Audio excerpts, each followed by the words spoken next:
Pag-pray niyo ako, guys, please.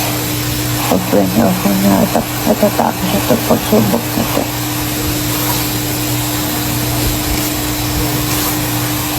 Pag-pray niyo ako.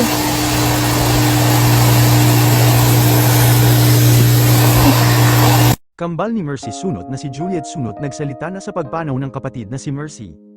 May mga nilinaw ito patungkol sa malubhang sakit ng singer kaya hindi na ito naka-recover dahil 2 cancer ang tumubo dito. Una sa cancer ni Mercy Sunot ay ang breast cancer nito kung saan matagal nang iniinda ng singer ang mabigat niyang hinaharap at laking gulat nito na may cancer na pala siya. Agad naman niya itong ipinagamot at nagma-maintenance na si Mercy sa sakit nito sa breast. Matapos malaman ng singer na may breast cancer siya ay agad naman tinubuan nito ng lung cancer na nagkakomplikasyon agad sa baga nito at diniklara ng doktor na meron siyang stage 3 lung cancer. Matapos na pumanaw ito kinabukasan ay nakapagsalita pa si Mercy at nanghihingi ng dasal dahil sa agaran niyang paggaling ngunit diniklara na pumanaw na ito sa edad na 48 years old. Labis naman nagdadalamhati ang kanyang kapatid na si Juliet Sunot na isa ding vocalist ng banda nilang Aegis. Ayon sa kanyang kambal na si Juliet ay pinagbabawalan na palang magbisyo o ano pang mga magpapalala ng sakit nito ang bawal ng gawin ng singer.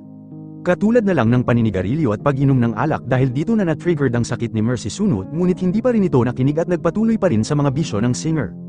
Alam naman natin na ang paninigarilyo ay nagkukos ng breast cancer at lung cancer.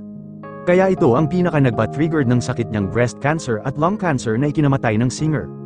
Ano ba ang mapapala ng isang tao kung mapasa kanya man ang lahat ng bagay sa mundo, pero mapapahamak naman ang kaluluwa niya? May maibabayad ba siya para mabawi niya ang kanyang buhay?